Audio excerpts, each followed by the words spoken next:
make sure that you guys tune in live each and every Saturday morning from 9 a.m. on 107.3 FM. We also have our affiliates in Alexandria, Louisiana, as well as down in New Orleans. And if you're not able to catch us on radio live, you can subscribe to our YouTube channel as well as follow us on Facebook. It's the Jaguar Journal. It's the Jaguar Journal.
Opinionated, outspoken, informative, the Jaguar Journal. Your source for the latest information on Southern University sports and SWAC athletics. Sports talk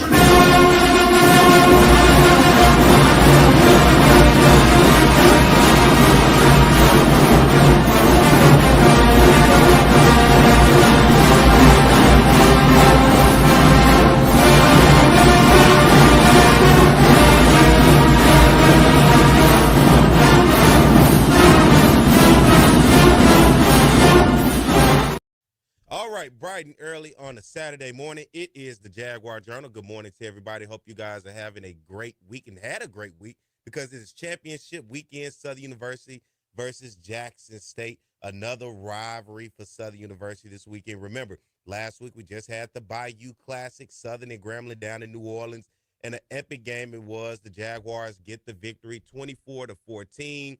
We know what that house divided is like during Thanksgiving, right? A lot of Thanksgiving dinners and lunches and family, whatever the case may be. The aunties, the uncles, the cousins, the brothers, the sisters, the mothers, the daddies.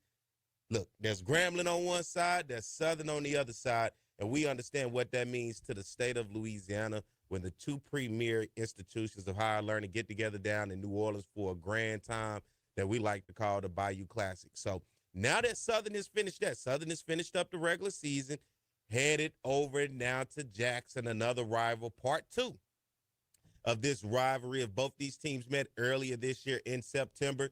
Jackson State getting the victory 33-15 in a dominating fashion against Southern. But now, it has been a long time since September, since the last time these two programs have met. And now these two teams, these two fan bases, as well as their bands, will meet again today in Jackson, Mississippi. It's going to be a cold one. The game is going to be broadcast live, ESPN2, for any and everybody out there watch. I know there's going to be watch parties across the nation with the different alumni federations and associations across the nation. Everybody's going to be getting together, watching how this thing is going to turn out. And guess what? I got a hell of a show for you today, a lot of special guests. And guess what? It is Saturday, so you know what that means. Not just football, but you have to do your civic duty today by getting out and vote. And so once we come back on the other side of the break, my man, Dr. James Gilmore, is going to talk to you about the importance of voting, what to do today. Because before you guys head out to Jackson, I want to make sure, if you have not already done so, that you do your civic duty today to get out and vote. All right? Make sure you take care of that. It has been a cold week. I know rain was in the forecast today for today's ball game. Last I checked, it has since moved out. So it's going to still be low temperature. So you know what? That's nothing you can't prepare for. You can dress warm all you want. Make sure you just get your gloves, your hat, your coat, your scarf, your favorite SU hoodie, throw it on as you get up on the highway. I know there's already going to be some people up there today listening from the RVs, tailgate spots. Good morning to you guys. And as always, I always have to say good morning to everybody that's listening out there in the radio area on 107.3 FM. Always good to have you guys bright and early on a Saturday morning. And everybody watching on our YouTube channel, good to have you guys. Be sure to go hit that subscribe button. It costs nothing. It is free. I don't need your social security number. I don't need your birth certificate information.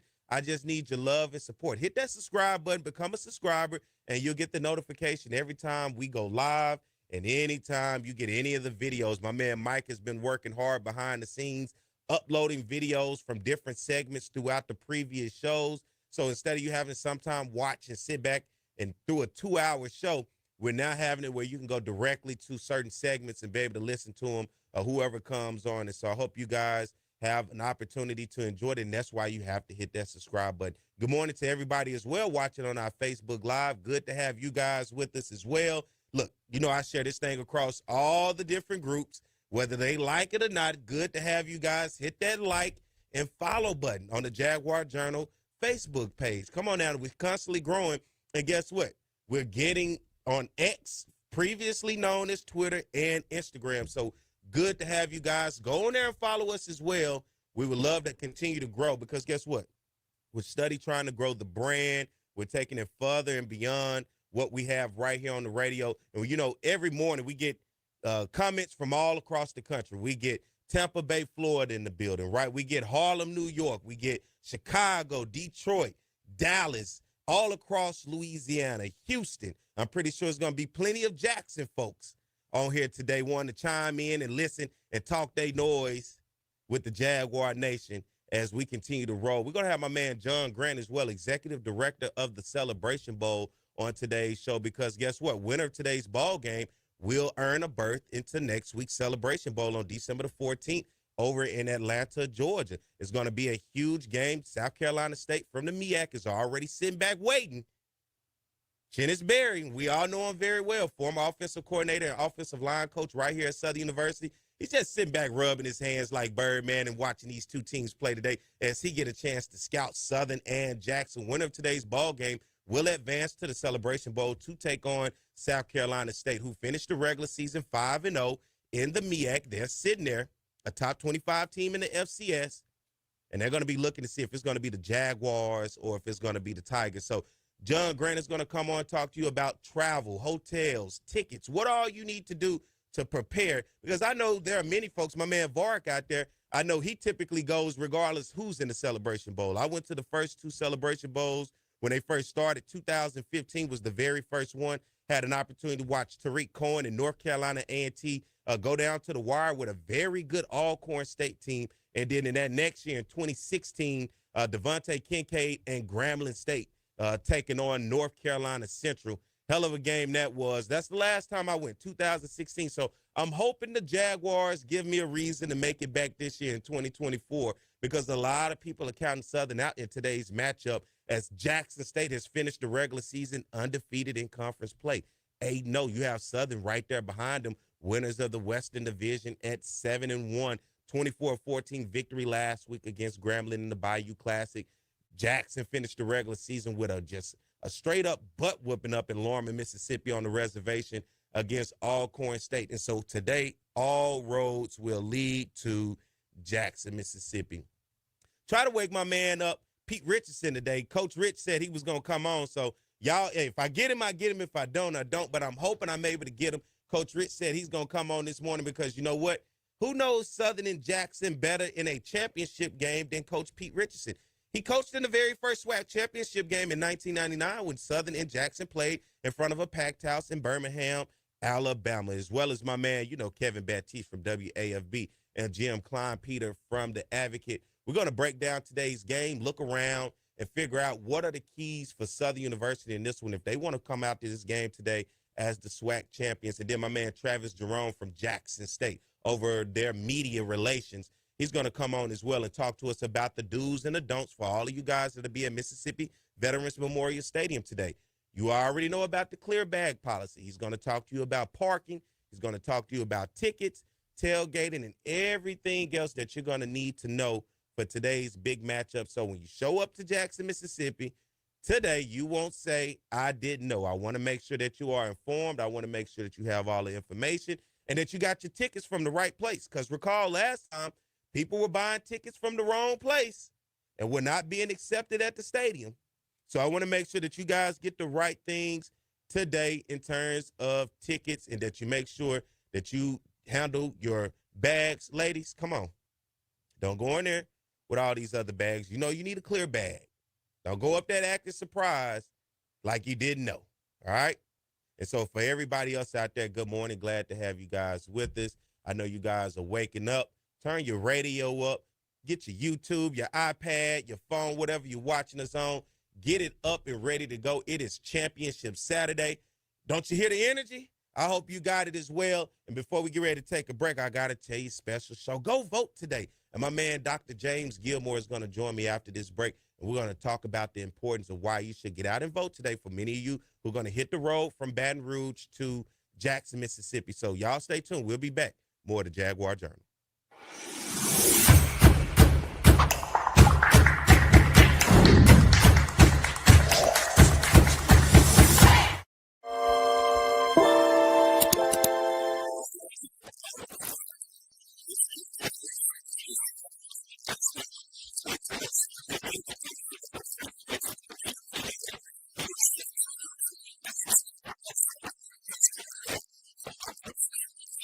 Quincy Richard is the quarterback. And, Don, this is a man who's really changed his game from last season, and he's a graduate student as well. Yes, he has, Bob. Quincy Richard has matured into the unquestioned leader of this Southern University offensive attack. 10 wins this season, and he set school marks for passing yards and touchdown passes. And Bobby's had a lot of help. Only 5 sacks on the season. He earned his undergraduate degree back in August. He's taking some master's classes, and he wants to be a lawyer.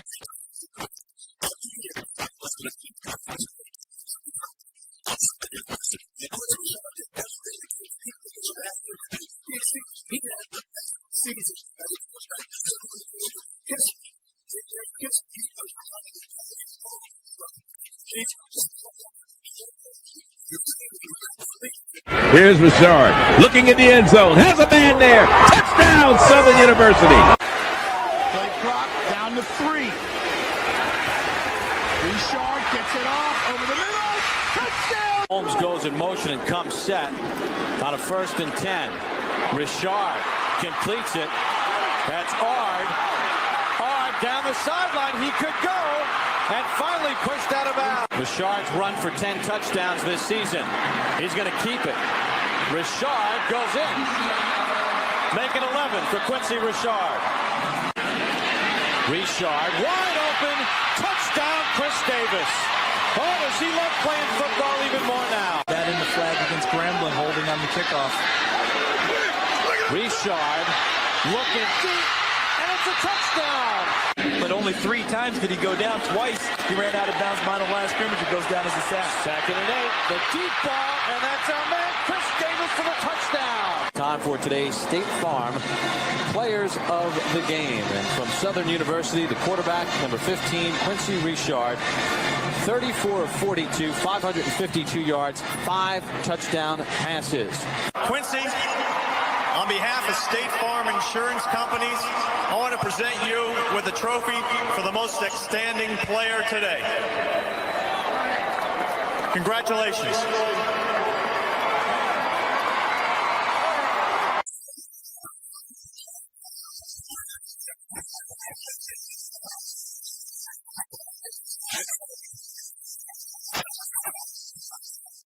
All right, we are back. It is the Jaguar Journal. Good morning to everybody. Hope you guys are having a great morning. Cold out there this morning, but nonetheless, championship weekend. Southern going up to Jackson State to take on Jackson State. Listen, I will be remiss if I don't tell you guys not to get out there and vote. And my man, Dr. James Gilmore, here in the studio this morning to talk about the significance and the importance of why you should get out and vote today and everything else. Good morning, Doc. Good morning. Good morning. Thank you for having me on this show. A very significant show in the history of Southern University. I want to thank you for having me. Man, good to have you on because I'm always big about informing the people. I don't tell the people how to vote. I just want them to vote. And for you, the importance of voting today and why they should. So for 200 years, an African American did not hold the seat of mayor president in East Baton Rouge Parish in our city. 200 years. Then we elected Kip Holden as mayor president, and he served 12 years. And then we elected Mayor President Sharon Weston Broome, who's not only African American, but the first female elected to the position of mayor president in over a 200-year history. Mm-hmm. And this election is so significant because our city is the majority African Americans. And why this election matters so much is that we have to make a decision whether we want to continue with the progress in having a city that's inclusive of us, because for 200 years it wasn't inclusive of us, or if we want to go backwards. And when I say inclusive, I mean under Mayor Broome, we have had over $50 million go to local, minority, small, women, veteran-owned businesses. We didn't have that prior to Mayor Broome. When I look at the areas of investment in North Baton Rouge, such as the mental health facility in Howard Place on Hardin Boulevard, and when I look at the fight that she had to keep the zoo in North Baton Rouge, we have to decide today, Saturday. Mm-hmm. While y'all on your way to the game, I need you to get off the interstate and go vote if you haven't. But we have to decide whether we want to turn back the hands of time or keep moving our city parish forward. And that's why voting is so significant on today, this Saturday. You know, you look around and this election has made it to a runoff, and, you know, I got to ask, where are the different, and just give me some examples of polling places just in case people may not know in different areas throughout the parish. Well, number one, if you are a student on Southern University campus, if you have your student ID on today, Saturday, you can go vote at the Mini Dome. Okay, so we shouldn't see numbers of 8 people voted at the Mini Dome when we know more than 8 people live in the dormitory. Mm-hmm. But those are the kind of numbers we see. Mm-hmm. And we as African Americans have to understand that there are people who were bitten by dogs. Mm-hmm. There are people who were hung and lynched in trees. There are people who marched and were killed to give us the right to vote. Mm-hmm. And now to turn back the hands of time and to have low voter turnout is a slap in the face to our ancestors and to the people who fought so hard to give us a seat at the table. Mm-hmm. So today, folks need to go vote. Yeah. Whether you're going to the game or whether you're not, you need to get up. The polls are open from 7 a.m. to 8 p.m., and you need to make time to vote. Yeah. Especially my Jaguars who are heading to Jackson for this championship victory. And that's what I'm talking about right there. I like how you're talking about championship victory. It's going to happen. It's going to happen. It's going to happen. But most of all, you know, I talk about it because I look around the city of Baton Rouge, you know, and I hear the rumblings, you know, with the whole St. George thing. Mm-hmm. I see the whole people who want to be separated from African Americans went and created their own city with their own money. Mm-hmm. Okay, so again, Mayor Broome sued to keep our parish together. Mm-hmm. But there are people who want us to go back, who support her opponent, mm-hmm. who want a divided parish, who want to separate from us as African Americans. And when they separate, that includes the money and the resources. Yeah. So again, today we're deciding whether we want to go backwards or whether we want to keep moving forward. Let me ask you this, because a part of this, I had the mayor on talking to her about the endorsement of Ted James. Yep. Once my frat brother. Yeah. My mentee. Talk to me about how important that was, you know, once the results came out for him to join forces then with the mayor. It was a very important endorsement. And she and I, and it's no secret that I'm a supporter of the mayor, we're very grateful and thankful for Brother Ted James's endorsement, mm-hmm. Because we want his voters to come to us. Because, you know, we know what happened there. The people who want to divide our parish, okay, they saw excitement in having 2 black candidates run against each other to split the vote. So is that moving forward in elections here in Baton Rouge, when you get 2 black candidates running under that ticket, is that going to be detrimental for this city moving forward? Absolutely is. Okay. And those of us who are in political science, we already knew that. Political science. We knew that right the day here, that Ted decided to qualify, that the divisiveness would happen among us as African Americans. This happened in the last election. And let me tell you, Denise Marcel. It did. Yeah. And let me tell the public, it's not good for our community. Yeah.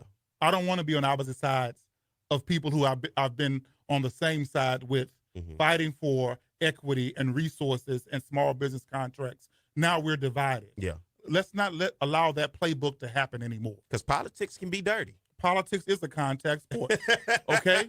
And so it gets dirty and it gets divisive. Yeah. But if you're unified and truly want unity, and you know the playbook is to divide us, then let's not fall for that playbook. Yeah. Let's work. I've had plenty of opportunities to run for office, but I wouldn't dare run for office against people that I've supported and who I believe are doing a good job, and who it's our job to hold folks accountable. Yeah. When you go vote, don't think I don't hold Mayor Broom, Senator Barrow, State Representative Vanessa LaFleur. I hold them accountable. Yeah. I ask questions about their vote. I ask them, what are they doing for our community? And they are more than welcome to have these conversations. Mayor Broom is a very accessible mayor president. And she doesn't have a problem with having a conversation about what can we do to continue to move our city forward. Again, we're not trying to go backwards. Today, people need to go vote. And I'm here to say, you don't have to say it, but I'm here to say I'm here sticking and standing with Sharon Weston Broom. Talking about to go vote, if they do show up to go vote today, what do they need? What are, somebody, this may be their first time voting. Absolutely. What do they need when they show up at the polling spot to vote? You need an ID, okay? You need a driver's license or an ID or a passport or some form of identification. And there are options for people who have disabilities to get accommodations. We have a very well-trained voter registered voter department here. And so even if you don't know what to do, you can go online to the Secretary of State's office, or you can email me at drjamesgilmore.jr@gmail.com, and I will help you find your voting location, where to vote, and help walk you through the process. Is it too late to register to vote? If I want to register to vote today and then vote today. Yeah, it's too late for that. What is that time frame you have register to then to vote? Every year they produce deadlines to register to vote. Okay. And they're usually like maybe 14 to 30 days before an election. I know you've looked but we have online registration now. So even if you're not registered to vote and you can't register in time to vote tomorrow, you can go to the Secretary of State's website. That's the Louisiana Secretary of State's website, and you can register online to vote. It's about a 6-minute process. Now, you can't vote tomorrow, but you'll be ready to vote in the next election. Yeah. I know you've looked at the data, right, from the very first election. What was it about that data that you saw in terms of the demographic of race, male, female, as well as age? What was the average age of a voter here in this parish? So I for the past election, I didn't look at the voter data for age, but historically, those over 45, especially those over 60, they vote in high numbers. Yeah. Seniors and adults, we vote in high numbers. Of course, the lower numbers are the 18 to 35-year-olds. However, what we are experiencing right now is the fact that many African Americans who supported Kamala Harris, they may feel a little, sad and disappointed with the system. Okay, you may even have some folks who feel a little sad and disappointed that Ted James didn't make it to the runoff. But what I'm here to say is that that's not a legitimate reason to disengage from our democracy. That's not a legitimate reason to not vote and to give up your voice. In fact, that's an even more reason. We don't want, and again, I know you can't say this, but we don't want what's happening on the national level where this gentleman was elected as our president who is vile and divisive. We don't want that here in Baton Rouge. And the people who are backing Mayor Broom's opponents are the same people who back Donald Trump. And we don't want that in Baton Rouge. And we have the vote and the voice to re-elect her, to not allow that to happen. Same thing would happen with the gubernatorial race. I mean, we didn't go out and vote in November, okay? And since the governor has been elected, we have juveniles who are now qualified to go to adult prison, okay? I don't know if you know this, but we have several voter oppression laws that were passed to basically prevent people from voting. And all this has happened because we didn't go out and elect in my opinion, the right candidate for governor. Mm-hmm. What happens when we don't vote? When African Americans don't vote, and this is me speaking, not you, Mm-hmm. when African Americans don't vote, bad people get elected, period. Especially when you're talking about our communities. Yeah, and especially, I mean, that's what I'm talking about, because I'm talking about a community that's, you know what I mean, been enslaved, been oppressed, and we need people who understand and appreciate and respect us enough to pass laws that support us, okay? Who we need affordable housing. The mayor has built tons of affordable housing across the city. We got Katana Mall that was a blighted building for many years. Our mayor recruited Amazon, and now we have a thriving Amazon facility where that was blighted, and we got, 1,400 jobs. Let's not go backwards. Today, get up, go vote. I don't care if you're going to Jackson, pull off and go to your precinct and vote. That's my man, Dr. James Gilmore. Look, had to have him in the studio this morning Thank to you make for sure having me. that you guys understand the importance of why you should get out and go vote today. Don't sleep in. Don't just drive right past it. Go in there, cast your ballot, and walk out of there with your sticker and keep your day going. It ain't going to stop you. How long it take to vote, Doc? Man, very little. I mean, 12 minutes at the most if there's a few people in front of you. You spend that on social media. You do that on social media. That's a great comparison. Much more than that. But, Doc, thank you for coming in this morning. Thank you for having this great show. Anything, any way you want people to follow you, social Yeah, media? yeah. Y'all welcome to follow me on Instagram. I think I'm Dr. Gilmore Jr. on Instagram. And then on Facebook, I'm James Gilmore. I mean, on Facebook, I'm James Gilmore. Because you have a show as well, so don't Yeah. I do. So I love podcasts. I love communicating with the public. So, man, good to have you I'm on. All glad to right, be here. everybody. Yeah. Let's get ready to take a break. We'll come back on the other side. We'll continue the show. Stay tuned. More to Jaguar Journal.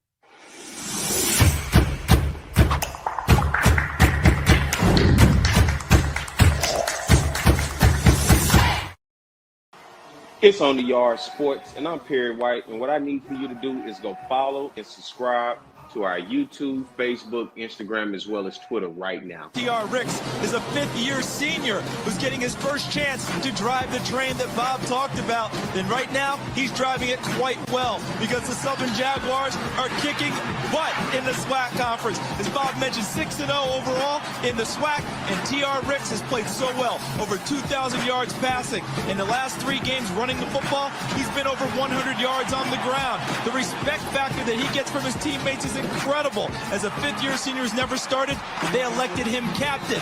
And the numbers he has put up are represented on your screen.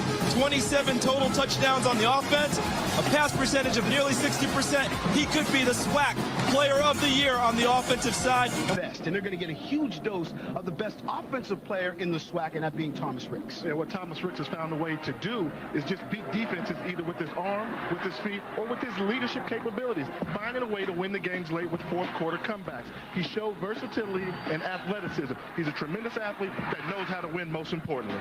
Really is a leader both on and off the field. I just think it has come to a maturity level. I have a 4-year-old son, and, when he was born, I had to grow up fast and, just staying in school and practicing every day, trying to get better every day, just so he can have a better future. It's just been my inspiration. So, I just think that's my motor that drives me and, keeps me in the game. His 4-year-old son, Collier, has not missed a game this season. They throw the football around in Rick's dorm room at Southern, and he says it's great playing football with Collier. 1st and 10. Ricks. He's got Vernon. Vernon makes the catch at the 45. They can run the entire offense with all those guys in the game. Ricks to Vernon. 1st down.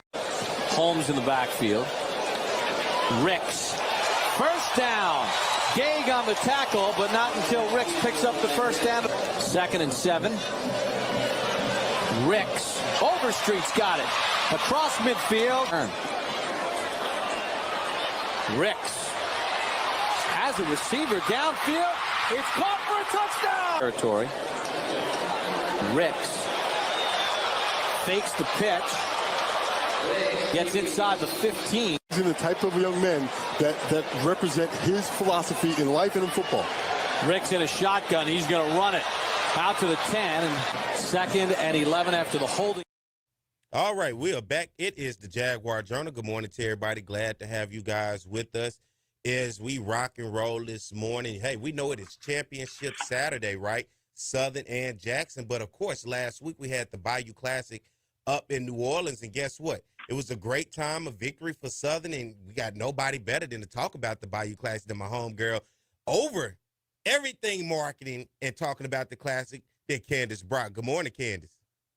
Good morning. How are you doing this morning, Perry? Doing good. How about yourself?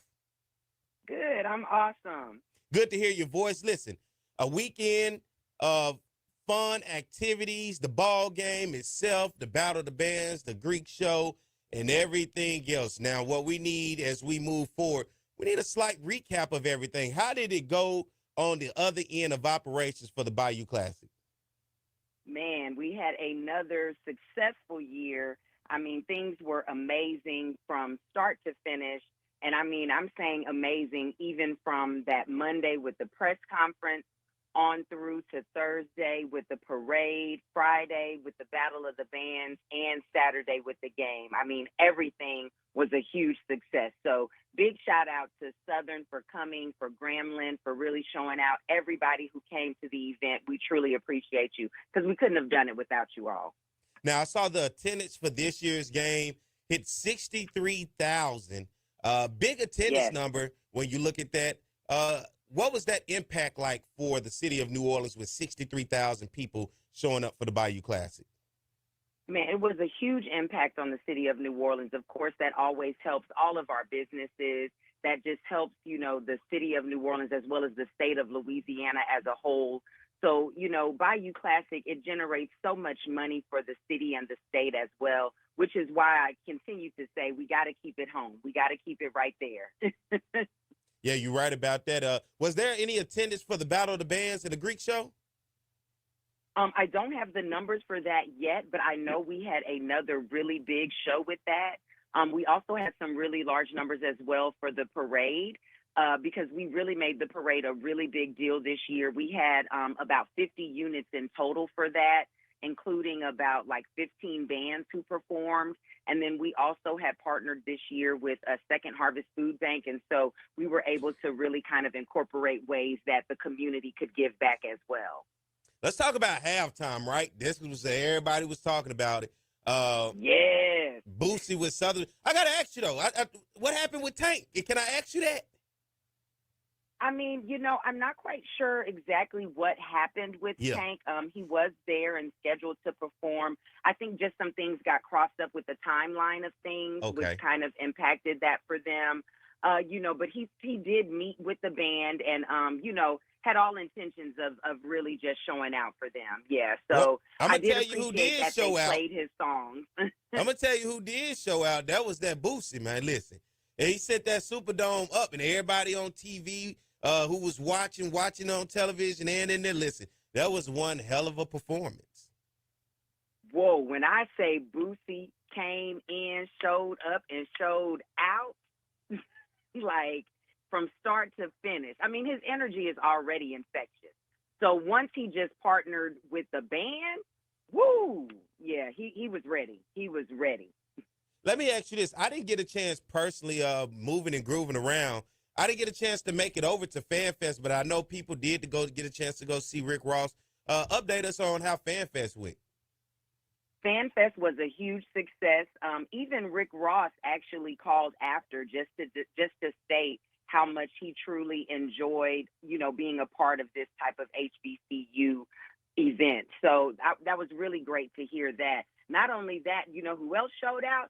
Webby. Webby came and really like brought the noise. You hear me? Like, so yeah, that was an unexpected, he really showed up and showed out as well. So Webby did really good. The audience was really also excited about seeing Subtweet Sean and Peasy. So yeah, you know, they really had a lot of variety with the acts. And so, I mean, FanFest always pulls in huge numbers. I don't know if you got a chance to like just even look at some of the photos from FanFest on the Instagram, but I mean, it is packed out there because so many come out for the entertainment, but then we have so much else, other things out there, including like the health zone was out there and then other booths and prizes that people could get. So FanFest is already huge. And then when you bring all of that emotion and excitement into the game, you know it's a good time. Yeah, listen, I was going back and forth from the field up to the top. I had called the game with my man Mark Gray on Sirius XM Radio, and then I was going down on the field, checking again some, watching the game and doing everything else. So as I was going up on the elevator just randomly, it opened on one of the floors. Guess who I see? Master P standing right there in front of me, grinning from ear to ear, what? man. Yeah, that's what I said. I said the same thing. What? And I'm yelling out, "What's up, Percy?" That Percy Miller. That's my guy. Yeah. But nonetheless, there were a lot of celebrities in the building, a lot of people that were out and about. And let me tell you something, Candace. Them folks on that sideline, listen, they was overworking their jobs, trying to clear that sideline. Look, I don't know what y'all told them before the game to say, hey, look at these panelists. They was doing their jobs. What you laughing about? Because people just, they just want to be in the mix. And so we know everybody wants to get as close as they can to the excitement. But you got to give a team some space. You think this funny? It wasn't funny because, look, I'm going to tell you, I felt harassed for a minute, but I knew they was doing their job, right? They was clearing the sideline. I felt harassed, though. It was like two ladies came. They was on it like that. I'm talking about, dang, do I owe y'all money or something? Two of them walked up on me and was like, hey, they looked at it. They was going back and forth with me. And then I was like, I'm good. Then somebody else came through and clear. They say he's good. 3 minutes later, here's a guy coming up on me. Hey, he on me. He goes on. About 5 minutes later, another guy and a woman walk. I said, God, are y'all not communicating back there? Because at this point, I just feel like y'all just don't want to see me be great. They don't want to see me be great. Oh, no, we will never hesitate your greatness. Not never. I said next year I got to find a way. I need an all act so they won't mess with me no more. Because listen, oh man, they was trying to get me up out of there. But you know what? That's doing your job because you're right. People will linger. People will hang out. And you're looking around and then they got it clear because I went to the Saints and the Rams game the next day. Nobody was on that sideline. See? So I understand they were doing their job. What do you guys learn from this year's Bayou Classic in the internal operation side?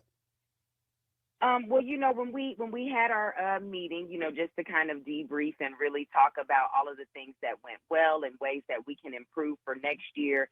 And of course, every year our goal is just to make it bigger and better. And so that's for sure going to be our plan going in next year. We love the incorporation of the Greek show with the Battle of the Bands. So we're definitely going to keep that in play. We also really love the high school Battle of the Bands piece that we've incorporated. So we want to expand that even more as well. So that's certainly something that you can look forward to for next year. And then, of course, with working with the bands to help make sure that both bands have a successful halftime show, we want to really work with them on that as well. So can I our goal is something? always just to make things bigger and better. Can I suggest something? What's your suggestion? That Grambling don't play 3-4 songs at a time.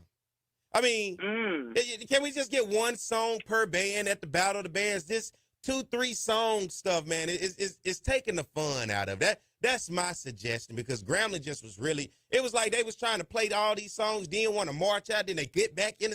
I don't know what they were doing. What were they doing? I don't know. It was just giving. Now, Perry, I know you're biased in your. Well, I was just trying to figure it out, here, so. Okay. I was just trying to figure it out, but. I got you. I would love to be a part of it next year, Candace. If y'all want to get somebody to be a part of it, the eyes and ears around the place. Can I? What you laughing at, Mike? You heard us say, That was like, yeah, right. Is that what that was? I was in agreement. I was making note that I could let the team know, hey, we got somebody, internally who wants to make sure that things go off without a hitch. You could be our boots on the ground and keep us in the know. Can I be the Bayou Classic ambassador? Now, see, I feel like you're coming for my role because I was ready, to upgrade to ambassador. Well, can it be Mr. and Mrs.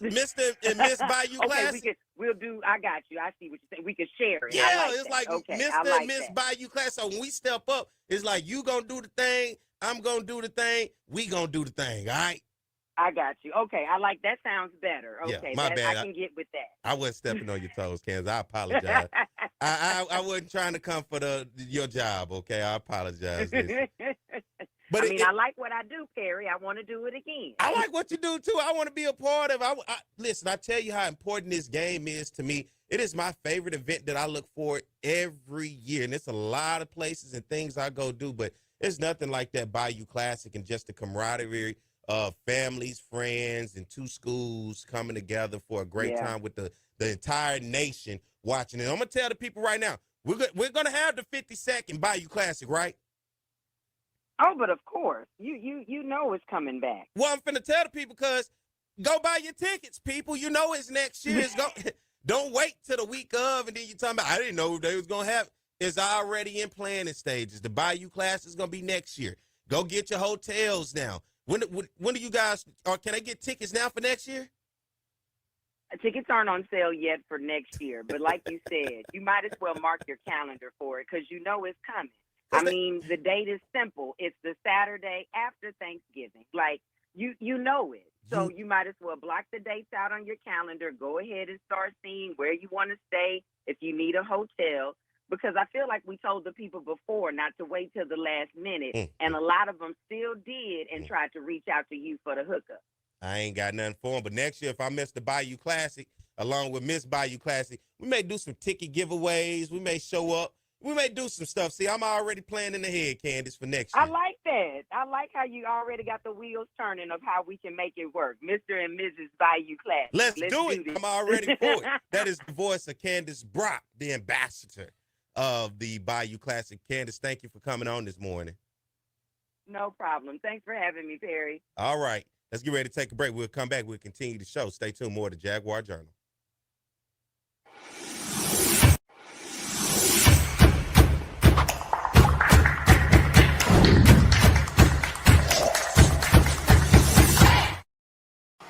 It's On the Yard Sports, and I'm Perry White, and what I need for you to do is go follow and subscribe to our YouTube, Facebook, Instagram, as well as Twitter right now. Talk about offense, we talk about Southern, and it begins with their passing game. Tom, beyond potent, we're talking about high octane, we're talking about fast break, we're talking about 41 points a game, some 500-plus yards since Terrence Levy has taken over this offense. Because that young man doesn't drop any ball.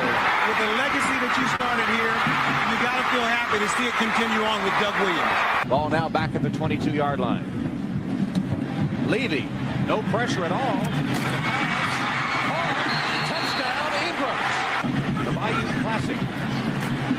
Levy on a first and goal play. Throws a touchdown. Grambling comes with a blitz. Levy steps in the pocket, but his pass is caught. One-handed grab. Sort of in the middle of the road of the SWAC, but immediately they jump on the Jackson State defense. And here's Levy rolling out. And the pass is caught. Ball is at the 31-yard line. Again throwing the football downfield. Oh, his receiver Hayes makes the catch. See you later. Touchdown, Southern. Is he going to get? I got some free tickets. Look out for it, brother. Going downfield. Oh, and what a play by Southern. Score. He's played a lot tougher ever since. And this is a free play for Southern. 2nd and 15. It's a free play. Levy completes his pass. It's a free play. Oh, and he's still up. It's a free play. Hayes is going to continue running inside the 10, the 5. Unbelievable, Michael Hayes. 3rd down. And 23 for a first. Levy over the middle. Nice pass that time. 2nd and 20. Levy doesn't have to get it all, but he's going to have to pick up some yards. Here he is throwing. Nice catch made. The receiver, Michael Hayes. There he goes. Hayes makes the catch. Hayes still on his feet. Hayes looking for blocking. Hayes trying to find a hole. Hayes is still on his feet. He alley-oops. He's inside the 15 and drawn out a foul.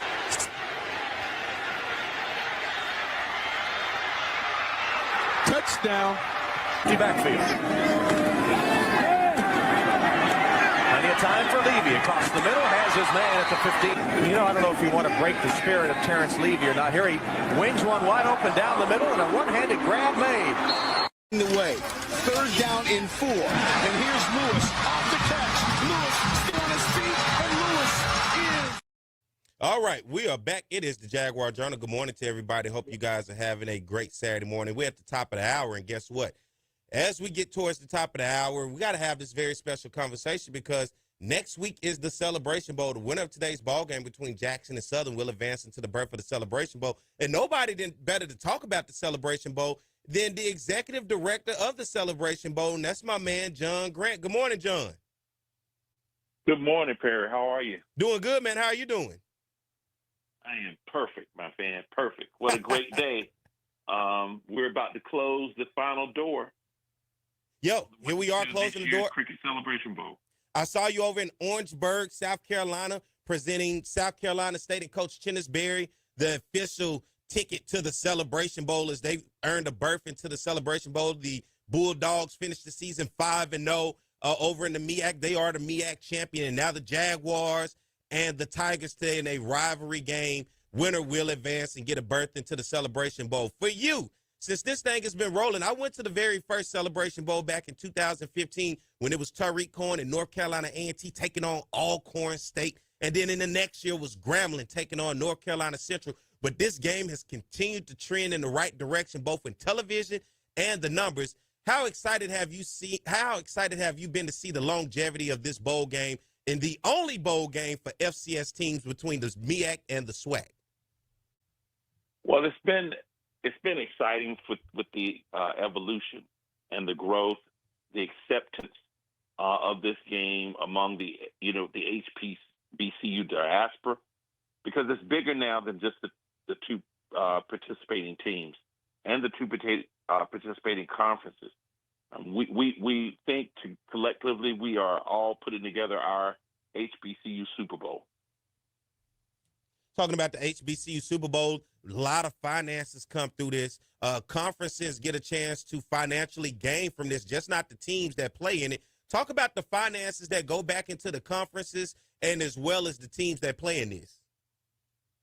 Well, we have been, as far as ESPN and ESPN events is concerned, we have invested heavily in this bowl game over the last, since its inception. So if you look through, say, 2022, I think the last time I calculated the numbers, or maybe 23.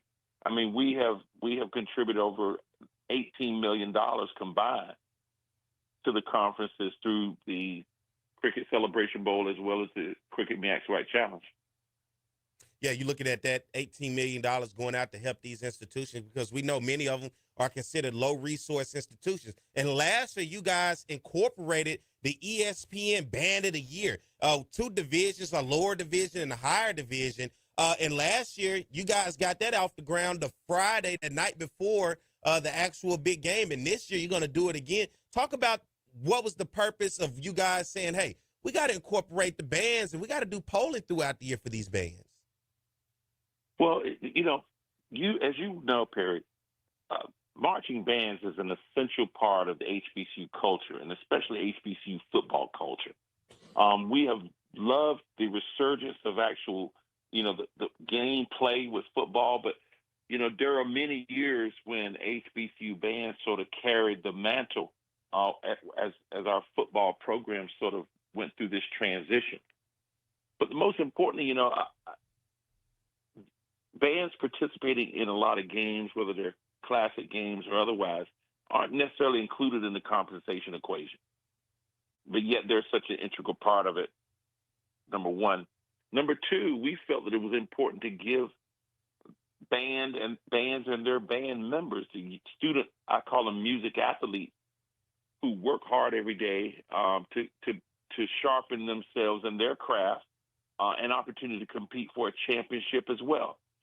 And I'll tell you, year one, we got through it, but year two, this thing has really sort of exceeded our expectations in a short period of time.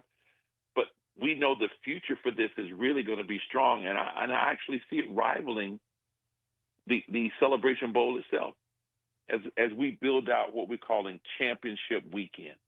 You're talking about an upcoming championship weekend. What are the events, anything happening throughout the week as we lead into the big game coming up next Saturday? Yes, well, there's a lot happening for both internal with us and what we're doing to prepare for the teams. But there's also people who have putting together a lot of things in the city as a Super Bowl weekend should be. We're welcoming the teams in on Wednesday with a special experience for them with the welcome dinner.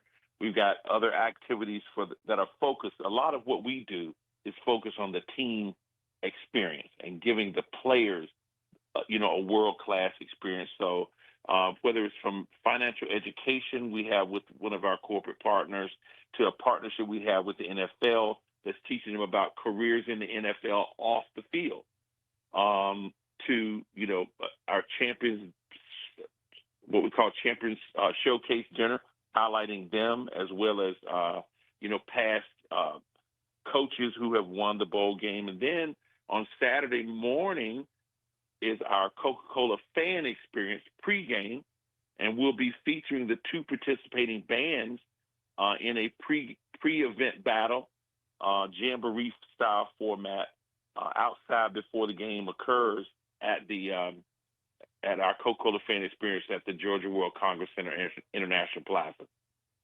Let me ask you this: looking at television audience, because I know we talk about attendance, but this game has rivaled FBS bowl games, and I'm talking about the upper echelon of FBS bowl games. What does the television audience look like for this game as this game has continued to grow each and every year? Well, and that's an excellent question, because when you take out what I'll say the New Year's Six and the college football playoff championship, those are 7 of the 43 games that are played. That leaves you with 36 games.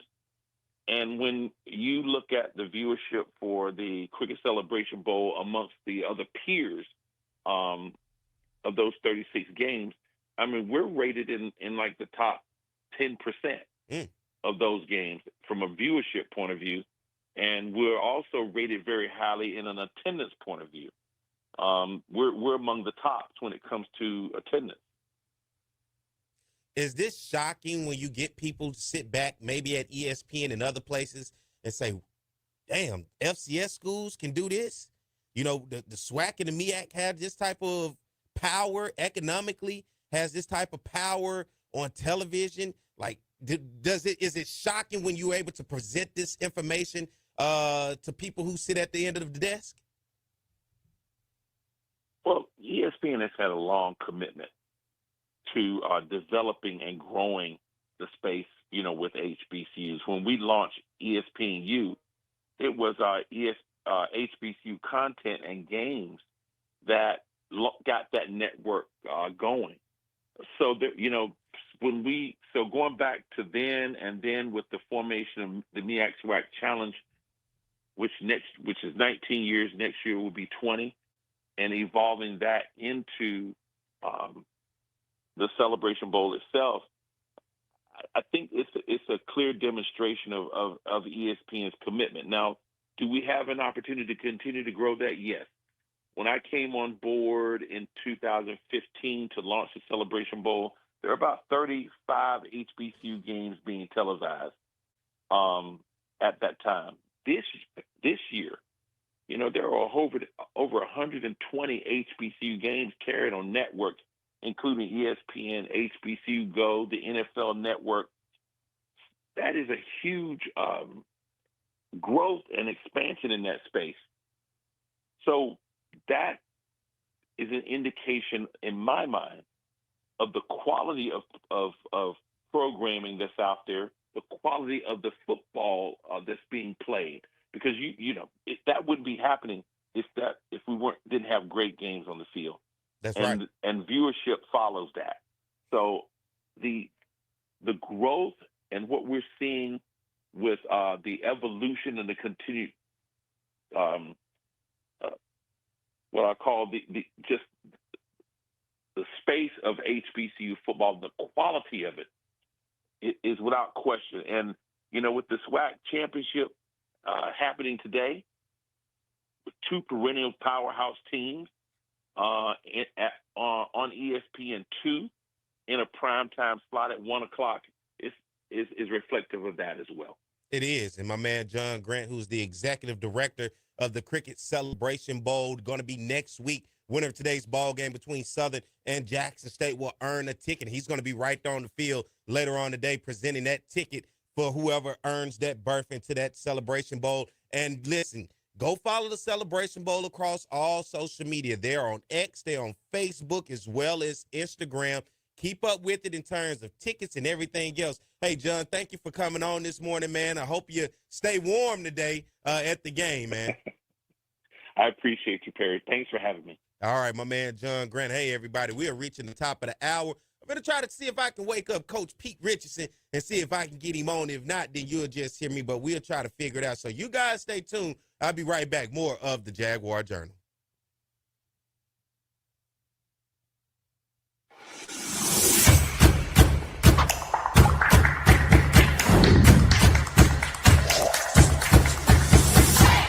Quarter with Jackson State leading 10-3. Ball's at the 31-yard line. Again, throwing the football downfield. Oh, and his receiver, Hayes makes the catch. See you later. Touchdown, Southern. And every time you think Southern struggles, they come back, they make a play. They've done it all year long. Kick is up. Kick is good. Second down and a yard to go. Again, they give it to Lewis. Lewis finds room. Lewis still on his feet. Lewis making a move to the outside. He's inside the 25, the 10, the 5. What a run by Ryan Lewis. 69-yard run for Ryan Lewis. And how about this? Kicks up. Kicks good. Halftime, George Johnson along with Charles Mann. Southern trailed in this football game 10-7. Then they reel off 14 straight points, and they do it with the big plays. And that's something that we didn't think would happen, at least from Southern's perspective. They've been able to methodically go down the field on people and win ball games, not the big plays. You saw the big play by Ryan Lewis running 69 yards, the nice throw by Terrence Levy. This is something that I don't think Jackson State thought they would see in Southern either, and they go into halftime down by 7 points. Jackson State came in the best defense out of the SWAC.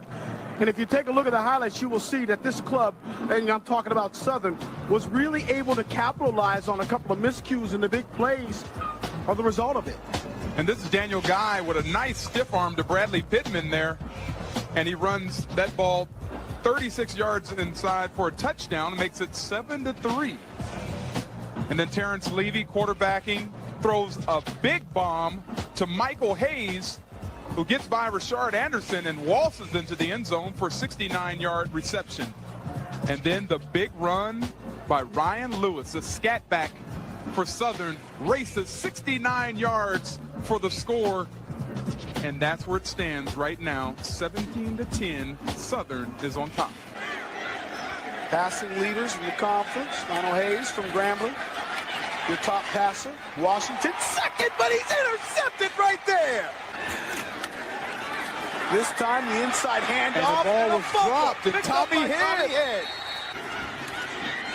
Here's Taylor in the pocket, looking downfield and looking for Leroy Fields, and this one looks intercepted, and it is.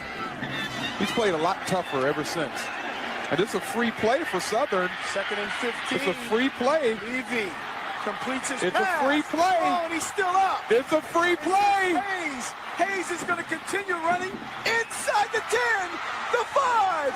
Unbelievable Michael Hayes. Hayes now with 187 yards receiving.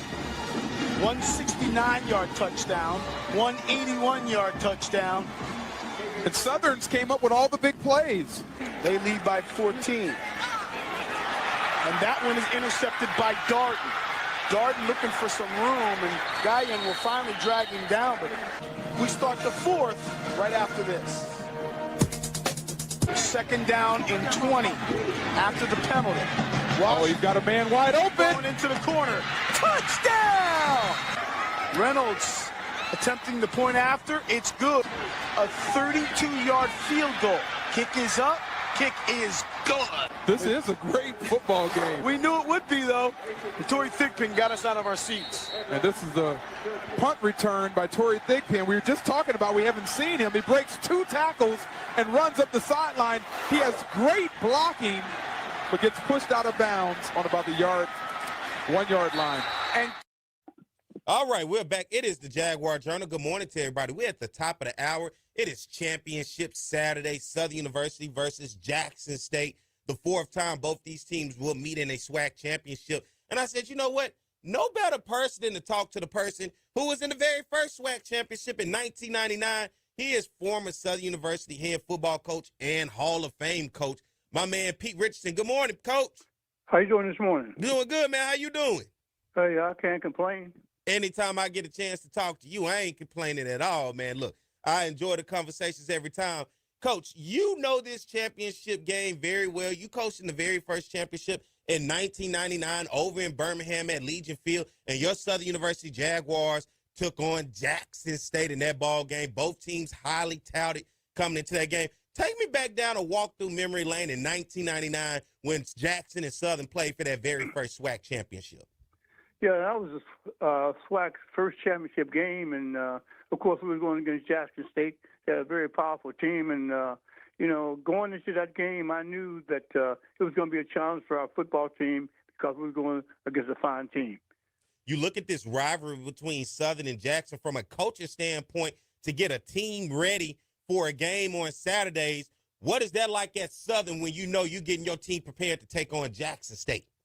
Well, you know that you have your senior leadership on your team, and by the time you got to that point, you knew that going in November, that's the time that is going to divide who's going to be playing for the championship. And I think our players, they get used to that. I think, especially the seniors, knowing that you didn't work this hard, so going that game is going to be challenging. Coach, can I ask you a question? Listen. Have you seen the picture that floats around, and you probably remember this moment, at the end of the championship game? You were on a cell phone back in 1999. You remember that? Vaguely. Mm-hmm. I just want to know, who the hell was you talking? Who was the president calling you on the sideline? You had a cell phone in 99 on the sideline, Coach. That's big time. I was like, who the hell is he calling on the phone? Who's calling him at the end of the game to be that important? You took the call. Do you remember that? Who called you? I can't recall back in that time. There's so many. I had so many phone calls. I've seen that picture all over social media, and it's just you on the phone on the sideline at the end of the game. I said that had to be somebody very important if Coach took that call. Yeah, it's probably somebody from administration or somebody from my family. Hey, nothing but love. All right, Coach, let's look at today's matchup, Southern versus Jackson, right? You've been covering Southern throughout the season, and from your eyes, this is the 4th time both these teams have met in a championship game. Southern leads it in championship-wise 2-1, and Southern won, of course, that one you got in 1999. Southern beat Jackson State in 2013 over in Houston, and then they lost back in 2022 up in Jackson, Mississippi. So now these teams meet again this year. You look at this game, and from you, Coach, from your point of view, seeing Southern this year, your thoughts, and let's start on the offensive side of the ball because we've seen going through that quarterback room between Noah Biden, Xavier Tissett, as well as now Jalen Woods. Your thoughts in looking at those guys? Well, I think that he's got 3 fine quarterbacks, but you're going to have to make a decision about which one is going to be the starter. A lot of them hadn't had a great deal of playing experience, and I think I don't know if they settle on the Woods individual or not, but I think he's got a lot of talent, and he handles the football team well. So hopefully that he can get excited about going into this game and playing for that championship. Southern struggled in the Bayou Classic, only converting 1 third down. You as a coach, man, that has to be kind of disappointing to look and see not being able to convert those 3rd downs. Well, it's going to be disappointing, especially when you're playing against a team like Jackson. Jackson usually start off quick, and they get up on you. Then all of a sudden, that going into that game, I think Jackson has probably one of the finest defensive lines, along with our defensive line in the conference, and it's going to be a struggle. So. But we have to get off to a good start, of course. That's the thing that we've been hammering on the whole year. And if we can do that and don't fall behind starting off and dig our way out, we should be in fine shape. you know, Terrence Graves in his first year, and he credits a lot of his career, even going back to his playing days, about you and him relationship. Talk about your relationship with Coach Terrence Graves and the position that he is in today, leading the Jaguars into a championship berth game. Well, you know, he's been, I've been knowing him for a long time. He came down to Southern University from Winston-Salem State, and he's an outstanding individual. And, of course, anytime that he's waited quite a while to have the opportunity to get the job, and I'm quite sure that you can see the results of what he has done with his football team, because preseason they picked for being number 4, and now all of a sudden that they're playing for the championship. I attribute a great deal to him and his assistant coaches that did an outstanding job. You know, you put together a staff, and, you know, you find your way to work through the season, and you develop players and you make adjustments. I want to talk to you because you won championships, Black College National Championships, SWAC Championships. You played in the Heritage Bowl. You've had a lot of successes, which I tell you all the time. You spoiled the Southern folks, man. You got the Southern folks still always looking to get back to them golden ages of the Pete Richardson days. But for you, let's take it football to get a team prepared for a championship, to get their mind right. And I know you had to do that year in and year out throughout your career. What does a coach have to do to get his team prepared to get ready for battle for a championship?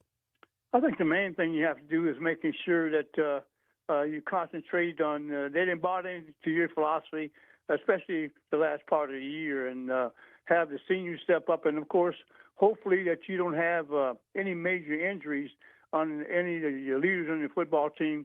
But the main thing that they have to understand that, you know, you're playing a football game not only for Southern University, but also for the city of Baton Rouge, and especially for the fan base, because they did an outstanding job of following you throughout the year. Hopefully that you can get them rewarded by winning that championship for them. Hopefully we can get rewarded by getting that championship. It's going to be a tough one. And looking at the underdog role, because I know Southern is not embracing it, but by just looking at all around, everybody is kind of headed in that Jackson State direction in terms of picking them.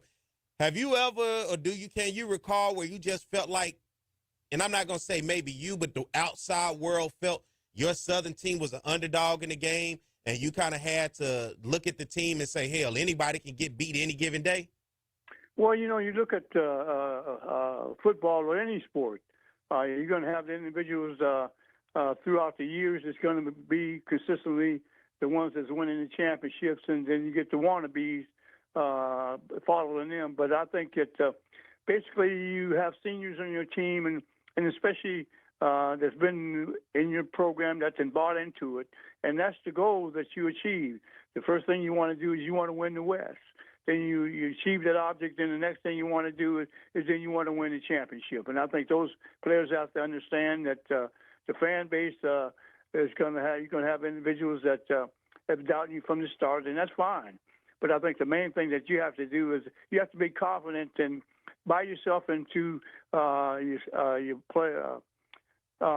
players on your team, and also you bought into the philosophy. Now you got to get ready to go. And I think you're playing them football games not only for your teammates, but also for your family, and also for the city of Baton Rouge. Do you miss coaching sometime, Coach? It sounds like you still got it. Well, you know, you miss coaching, but, you know, you come to a time that, you know, I didn't achieve a lot of the goals that I set out to be, and I don't know exactly what else I can achieve. So my thing is that I didn't did what I did for the past few years, and hopefully I get a chance to spend some time with my grandkids and do a little traveling. And that's what I've been doing. Let me ask you this.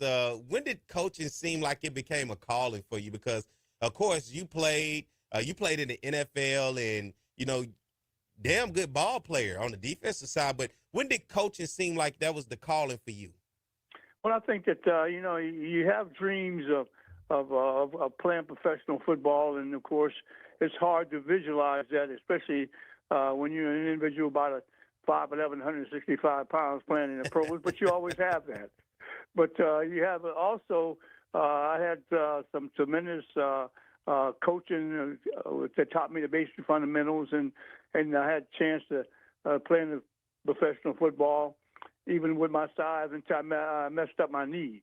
then I realized then that all the knowledge that I had acquired, and I started had a background in teaching, so I decided to try the coaching thing, and that opportunity worked out real well for me because I had a number of coaches that great coaches that I was really my mentors.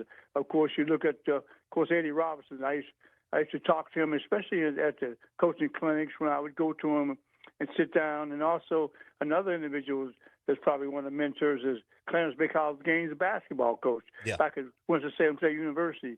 We used to sit down and talk, and those individuals have a lot of wisdom. But I think the main thing that you learn from them that you have to be consistent, and the people have to trust you. And if you're going to do it, then you have to get some good people around you to build that relationship. That's it, Coach. What you got for me today? Who wins the game today? Well, I think that Jackson has a pretty good football team.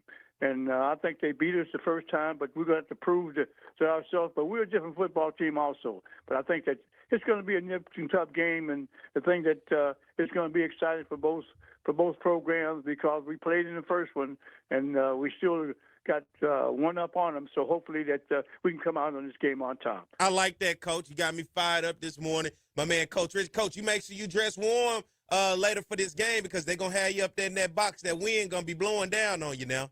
Hopefully that I got to get something to protect myself from up there because I know that they don't have any glass in the windows. It's going to be cold, so hopefully I get excited at least that I keep warm. Go and put that chinchilla and your mink on and cover your head today. Stay warm up there.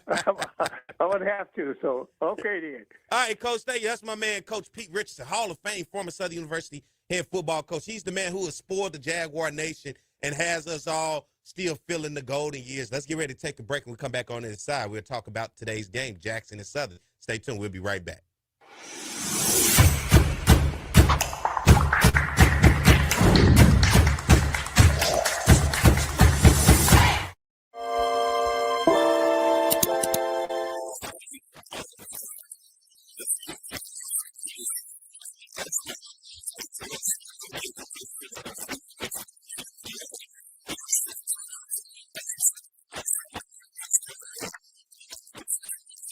Quincy Richard is the quarterback. And, Don, this is a man who's really changed his game from last season, and he's a graduate student as well. Yes, he has, Bob. Quincy Richard has matured into the unquestioned leader of this Southern University offensive attack. 10 wins this season, and he set school marks for passing yards and touchdown passes. And Bobby's had a lot of help, only 5 sacks on the season. He earned his undergraduate degree back in August. He's taking some master's classes, and he wants to be a lawyer.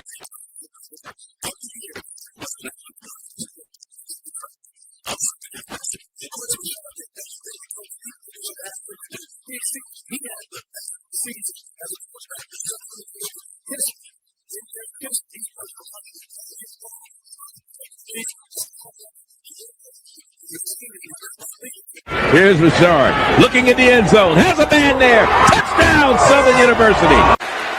Play clock down to 3. Richard gets it off over the middle. Touchdown. Holmes goes in motion and comes set on a 1st and 10. Richard completes it. That's Ard. Ard down the sideline. He could go. And finally pushed out of bounds. Richard's run for 10 touchdowns this season. He's going to keep it. Richard goes in. Make it 11 for Quincy Richard. Richard wide open. Touchdown, Chris Davis. Oh, does he love playing football even more now? That in the flag against Grambling, holding on the kickoff. Richard looking deep, and it's a touchdown. But only 3 times did he go down. Twice he ran out of bounds behind the line of scrimmage. It goes down as a sack. 2nd and 8. The deep ball, and that's our man, Chris Davis, for the touchdown. Time for today's State Farm Players of the Game. And from Southern University, the quarterback, number 15, Quincy Richard, 34 of 42, 552 yards, 5 touchdown passes. Quincy, on behalf of State Farm Insurance Companies, I want to present you with a trophy for the most outstanding player today. Congratulations.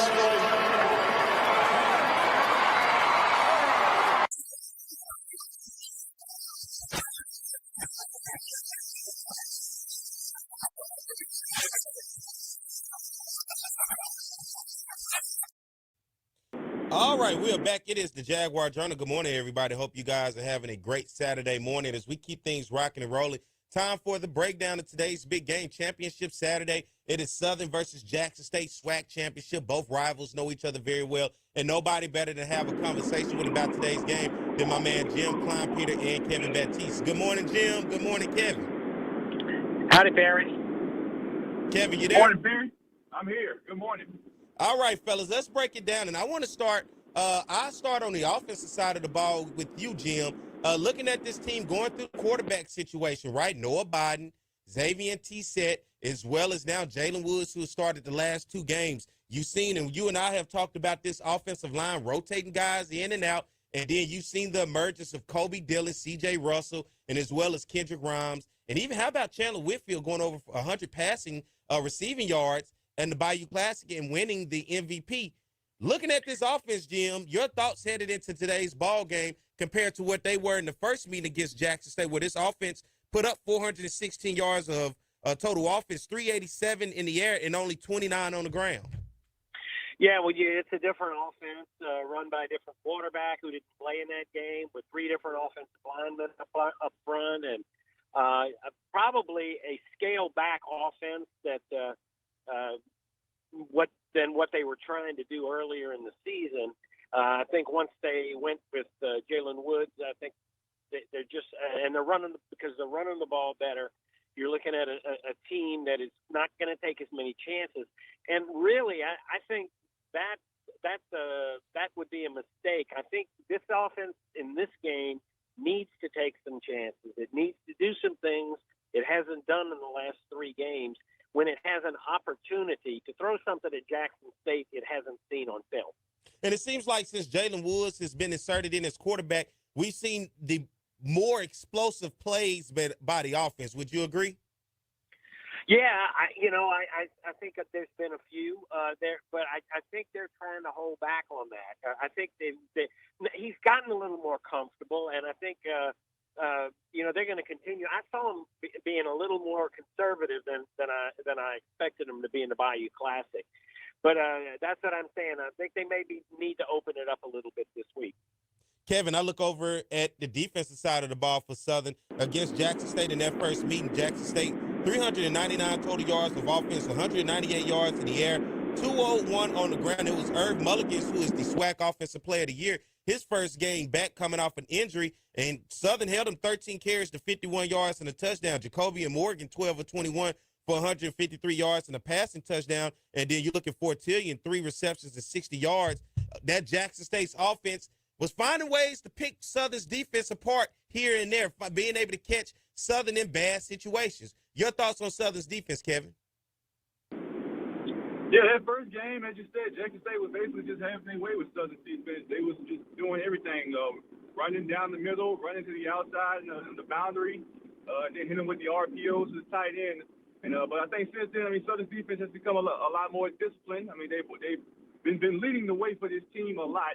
Especially in some of those games like Bethune-Cookman and Texas Southern, when the offense couldn't get anything going. The defense has been holding things together until that one play finally happens. And they are positioned nicely going into this game, but it starts with stopping that man Irv Mulligan. And you mentioned his name in the first contest this year. I want to say that was his first game of the season, because I think he missed Jackson State's first 2 games with injuries, so he didn't really get many carries in that game. But he's a well-oiled machine. He's ready to go. And if Southern wants to have success, it starts with stopping Irv Mulligan, and then you got Travis Terrell, the freshman, who can also kill you in the return game. So yeah, Southern's going to have to stop that run game and also force some turnovers. Let's look at on the defensive side of the ball. You're talking about Kelvin Givens, the co-defensive player of the year. They picked him preseason in terms of defensive player of the year. He's pretty much lived up to it. Slow start in the beginning of the year, though. He started out slow, but now looking at him pretty much emerge, you see him damn near on every play. Your thoughts on how this defense has just gotten better, and with the emergence of Kelby Givens, Kevin, just really stepping up? Yeah, man, Kelby Givens has been like a heat-seeking missile. So, in the Bayou Classic especially, it seemed like every play, as I was looking through my lens, he was always get to the quarterback, then get up and do that little no, the Kimbe Mutombo celebration like he always does. So, he's really back to his natural self. I mean, the SWAC defensive player. It was a well-deserved honor for him. I mean, coach. Which he mentioned on Tuesday. He didn't like how people was doubting him, saying he shouldn't have won defensive player of the year. I don't know what those people were thinking. But yeah, Kelby has really gotten into a group, and then Vincent Page, he's come along with that linebacker spot, and he didn't even play in that first game against Jackson State. And honestly, Perry, I'm still trying to figure out how the number one team in the West, one of the top defenses in the West, only had one person to make the All-SWAC team from that defense. I'm still trying to believe that. I thought at least Vincent Page, Herman Bristol III, Horatio Johnson, one of those guys is at least worthy of a second-team All-SWAC honor. But, I mean, it's whatever at this point, as they told us on Tuesday. But, yeah, the defense that finally comes along, and a lot of guys are stepping up.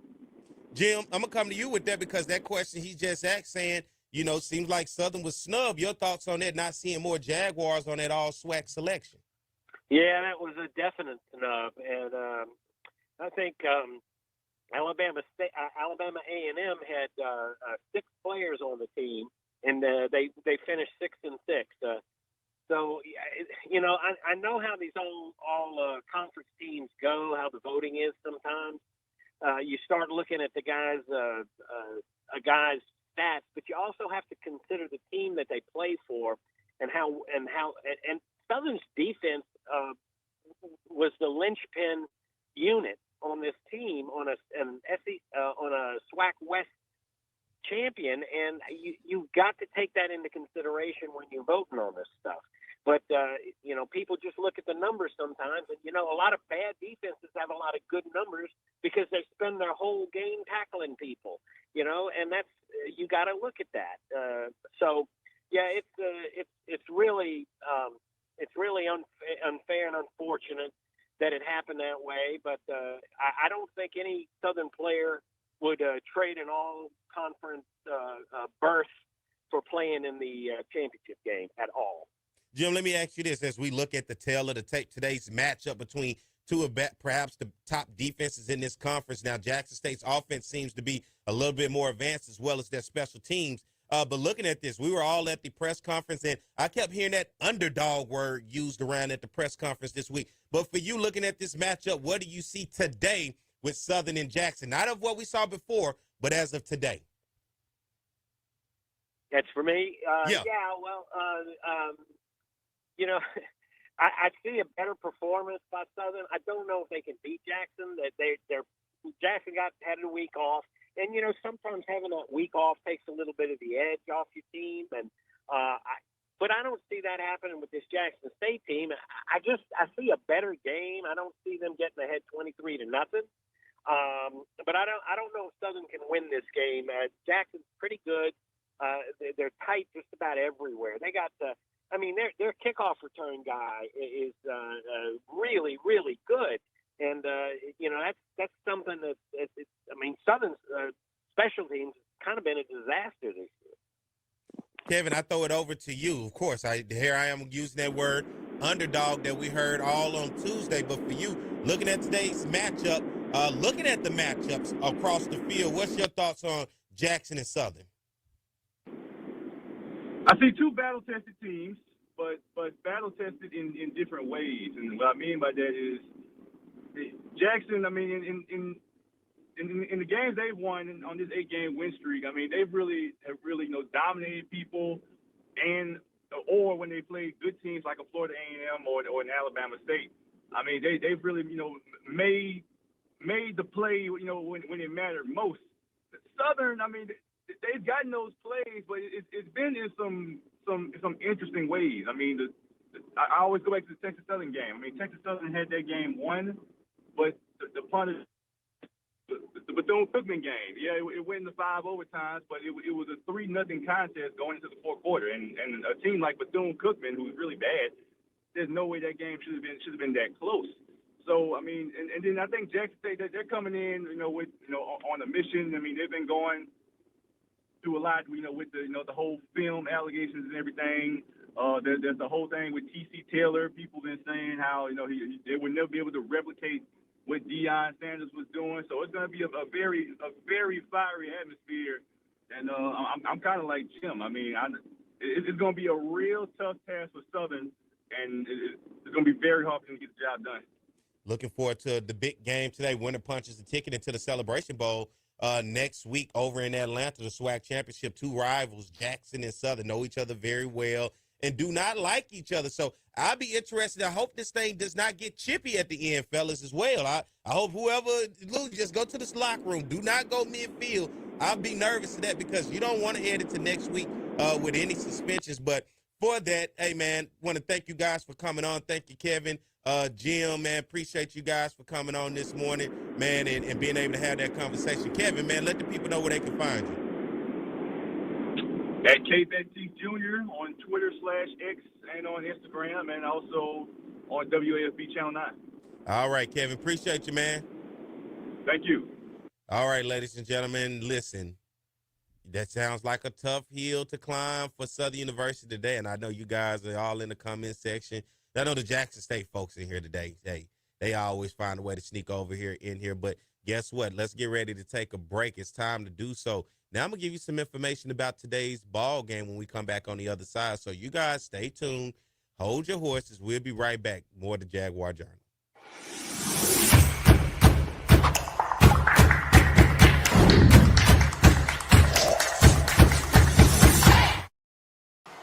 It's On the Yard Sports, and I'm Perry White, and what I need for you to do is go follow and subscribe to our YouTube, Facebook, Instagram, as well as Twitter right now. T.R. Ricks is a fifth-year senior who's getting his first chance to drive the train that Bob talked about. And right now, he's driving it quite well because the Southern Jaguars are kicking butt in the SWAC conference. As Bob mentioned, 6-0 overall in the SWAC, and T.R. Ricks has played so well, over 2,000 yards passing. In the last 3 games running the football, he's been over 100 yards on the ground. The respect factor that he gets from his teammates is incredible. As a fifth-year senior who's never started, they elected him captain.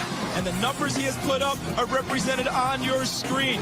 27 total touchdowns on the offense, a pass percentage of nearly 60%. He could be the SWAC Player of the Year on the offensive side. Best, and they're going to get a huge dose of the best offensive player in the SWAC, and that being Thomas Ricks. Yeah, what Thomas Ricks has found a way to do is just beat defenses either with his arm, with his feet, or with his leadership capabilities, finding a way to win the games late with fourth-quarter comebacks. He showed versatility and athleticism. He's a tremendous athlete that knows how to win, most importantly.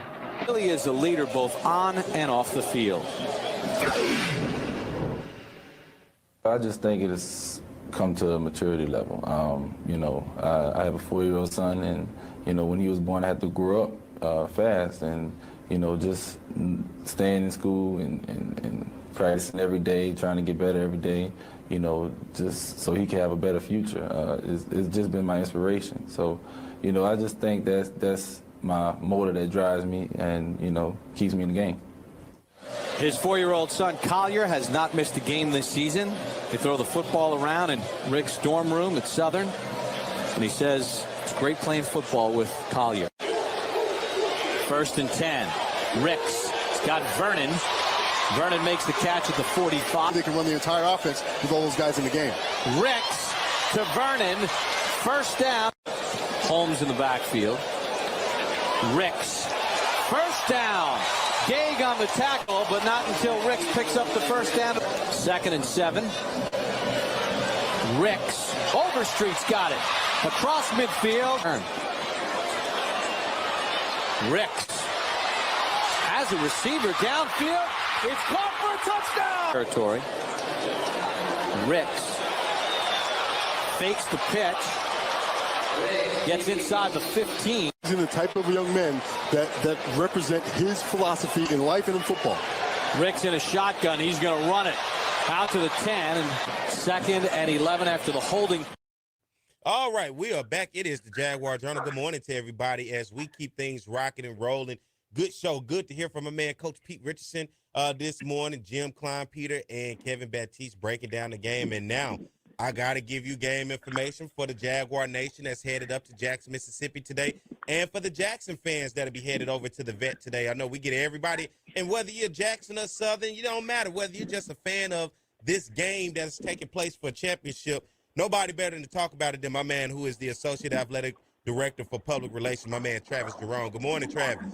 Morning, Perry. How are you? I can't believe you got me coming on this morning after those three guys. Hey, you listen, man. Want your ratings to do well this afternoon.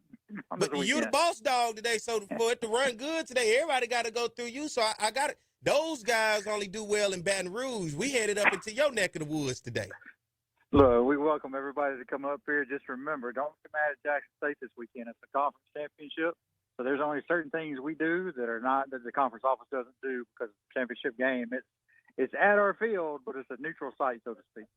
So you saying they got complaints? Please direct that to the SWAC office. I'm not going to say that now because I don't want the SWAC office getting mad at me and saying, well, we got all these Southern fans calling and saying, Travis Strong told us to call you. Travis, all right, let's talk about today's ball game, SWAC Championship at Mississippi Veterans Memorial Stadium, Southern versus Jackson. We know this is a rivalry game, and in the past, when these two teams meet up, it is typically one of the most well-attended HBCU football. You know what? Take out HBCU. It is one of the highest-attended games in FCS, period, across the nation. That is not a classic, and then you add a championship to it. It presents a lot of interest for people coming in and traveling to the stadium today. Let's talk about, first of all, tickets. The do's and the don'ts of tickets, because I remember last time as we brought this up, some people may have bought tickets from the wrong places, from the wrong sites and wrong whatever. What is tickets today? What's acceptable and what's not acceptable? The best thing to do is to not buy anything from a third party. Go to gojsutigers.com/tickets, buy them from that site, or you can get them when you get to the stadium. All the ticket booths will be open today. But just don't buy anything off a third party, especially if you haven't done it yet. Just wait till you get to the stadium to do so. And if anybody's selling parking, third party, or anywhere else you see parking has been sold out for the last week and a half, so there is no parking. So don't try to buy a parking pass from somebody and then get here and get upset because you can't get into your lot today. But just on tickets, no third party tickets. Only everything needs to come off our Impact Ticketing website, which is linked to our Jackson State website. Give me some examples, because some people may not know what third party is out there. You know, they buying tickets. What are examples of do not buy from third party? What are some third parties? Best thing to do is don't buy anything off StubHub, SeatGeek, anything of those magnitudes. One is you're not going to get them in time anyway because the game is actually today, and if you're buying them off of those sites today, unless somebody's willing to transfer the tickets to you right then, it could be 4 hours, 5 hours, 2 weeks before you get the tickets transferred to you, and by then it's too late. Y'all listen, I'm trying to hook y'all up now. Hey, he telling you. And then parking. Once again, you said parking has been sold out for a week. Parking has been sold out literally probably 2 days after we put it on sale. So if you're coming up, you need to find somewhere to park that is a legal parking area that you can park. That when you come back, your car is still going to be there and not be towed. So find you a parking deck that you'll have to pay to get out. You may just have to Uber over here or catch your eye with somebody to the stadium. I know it's unfortunate we're out of parking, but it's really not unfortunate we're out of parking because that means we're expecting a big crowd. You know what's so funny is what you just said, legally. Listen, the last time I came up there, the people parked in the median in the middle of the road. They were getting in wherever they could fit in, Travis. Hey, it's game day at Jackson. You know, around here, the city shuts down. Jackson is Jackson State. That was funny. I said, man, the people just found anywhere to park. And it was like, it's all good. We know what you're doing. You headed over to the stadium. All right, let's talk about bag policies. I know there was a possibility of rain in the forecast. It has since moved out, but just in case, let's talk about all of that stuff just in case people do decide to say, hey, I want to bring this, I want to bring that. What's acceptable to bring into the stadium, and what should it look like? Again, get you a clear bag. Make sure everything is out. If you got containers in your bag, make sure they're clear containers, And if it's going to rain, which the rain has moved out according to what the weather forecast is for the rest of the day, but if it's going to rain, get you a $5 poncho or $2 poncho. Don't bring an umbrella in the stadium because it might get turned around, but just get you a poncho, something to keep you dry, especially when it rains, because if it does rain today, it's not going to rain very long. And what about containers, food, whatever, somebody trying to walk into the stadium with? You might as well just leave it in your car. Don't even come up to the gate. If it's something you got in question, don't even come to the gate with it because they'll turn you around and make you go back to your car. They'll make you throw it away, including those nice handbags. Ladies, don't bring up when you nice handbags to the gate and then get mad when they tell you got to take it back to your car or they're going to have to throw it away. It's just like anywhere else you go. If you bring something nice that you don't want to lose and don't want to have to get rid of, don't bring it to the gate because every stadium around the country goes by the same policies. It's not just Jackson State. And, hey, I don't want nobody to have any problems this weekend. What time does gates open today? You know, The old saying is, Travis, they open the other side up first, and then on the visitor side, they typically wait to hold, and they hold it, and they open it up. So what time are the gates supposed to open up today? Gates open at 11 on the home side and 12:50 on the visitor. No, I'm kidding. 11 on both sides. That's 11 what they o'clock say on happens, 11 Travis. o'clock on both sides. It's 11 on both sides. It'll be we might hold the visiting side a little bit. We'll have to tell them we had to use the same workers on both sides, so they had to come from the home side to the visiting side. Can I ban Marty and Travis? Can they get in?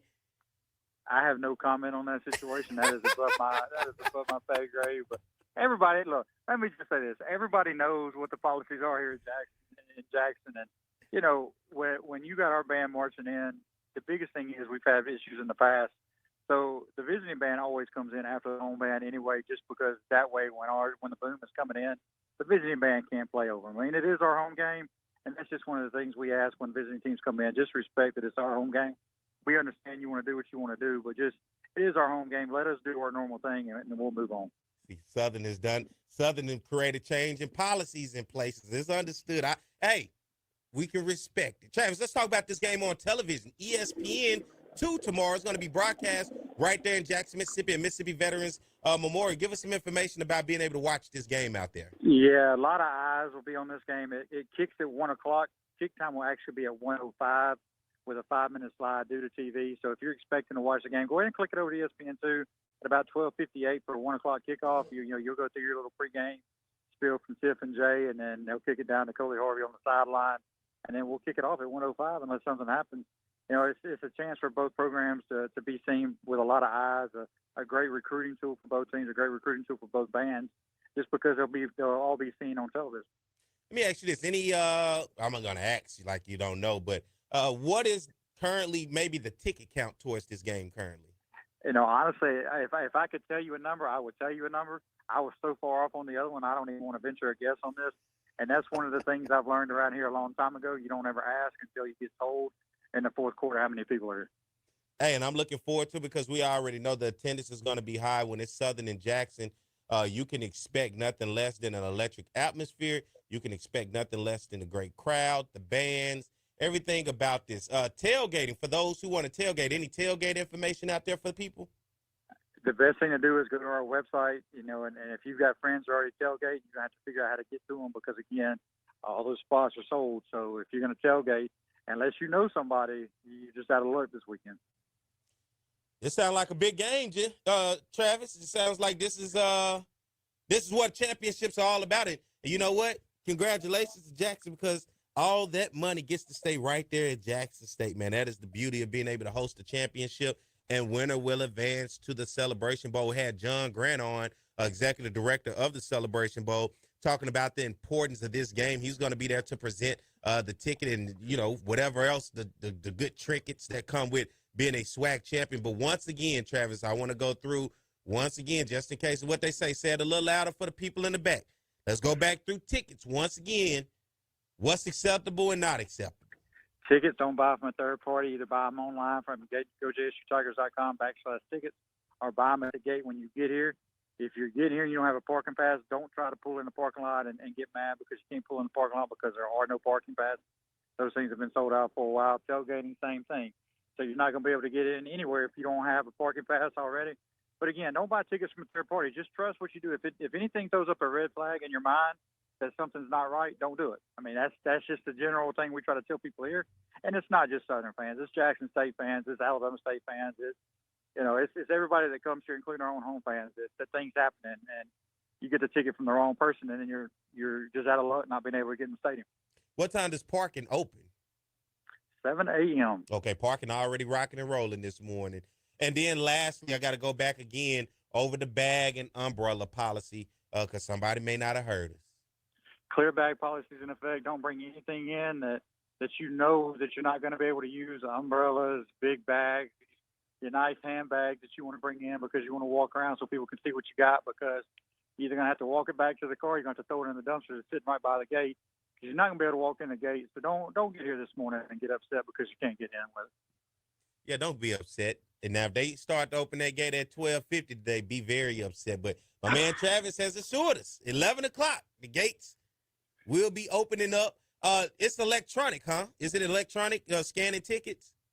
It'll be electronic, and then when you get to the gate, you'll be able to. Some people will come up with a hard ticket. Okay. And they'll have to be scanned. We don't tear the ticket stubs off. Everything is scanned.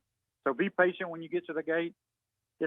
It's all, how technology is. Technology can go down at any minute. Just be patient with the people at the gate when they scan your ticket. The scanner may not work the first time, may not work the second time, but rest assured you'll get in. It'll work.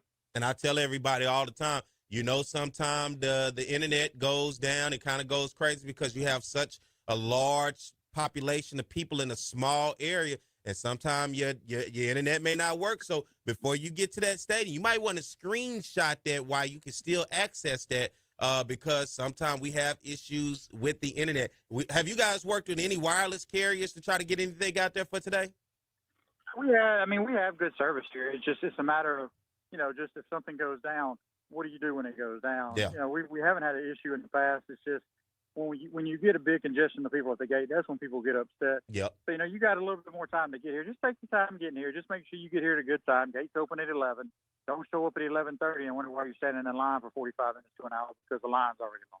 My man, Travis Jerome. Travis, man, I appreciate you for coming on this morning. Always good to have conversation with you and informing the people because I don't want any issues. As you said, I don't want them sending any messages to you or Jackson State or the SWAC office. They can say they heard it right here on the Jaguar Journal this morning about everything that they needed to know for today's ball game. Travis, thank you. And, man, appreciate all that you do. No, I appreciate you and look forward to a good game today. It should be a well-played game with two teams that played earlier this year, two teams that are two totally different teams when they take the field.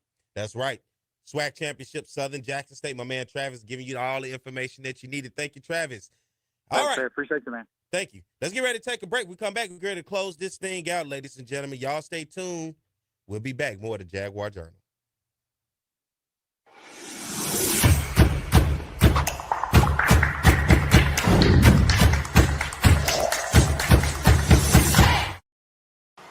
It's On the Yard Sports, and I'm Perry White, and what I need for you to do is go follow and subscribe to our YouTube, Facebook, Instagram, as well as Twitter right now. Talk about offense, we talk about Southern, and it begins with their passing game. Tom, beyond potent, we're talking about high-octane, we're talking about fast break, we're talking about 41 points a game, some 500-plus yards since Terrence Levy has taken over this offense. Because that young man doesn't drop any ball. With the legacy that you started here, you got to feel happy to see it continue on with Doug Williams. Ball now back at the 22-yard line. Levy, no pressure at all. Touchdown, Ingram. The Bayou Classic. Levy on a first and goal play. Throws a touchdown. Grambling comes with a blitz. Levy steps in the pocket, and his pass is caught. One-handed grab. Sort of in the middle of the road of the SWAC, but immediately they jump on the Jackson State defense. And here's Levy rolling out. And the pass is caught. Ball is at the 31-yard line. Again, throwing the football downfield. Oh, and his receiver, Hayes, makes the catch. See you later.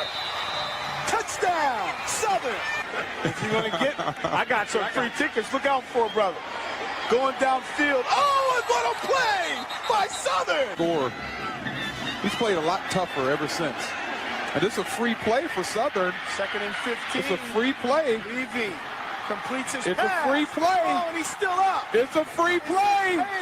Hayes is going to continue running inside the 10, the 5.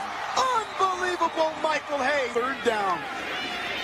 And 23 for a first. Levy over the middle. Nice pass that time. 2nd and 20. Levy doesn't have to get it all, but he's going to have to pick up some yards. Here he is throwing. Nice catch made. The receiver, Michael Hayes. There he goes. Hayes makes the catch. Hayes still on his feet. Hayes looking for blocking. Hayes trying to find a hole. Hayes is still on his feet. He alley-oops. He's inside the 15 and drawn out of foul.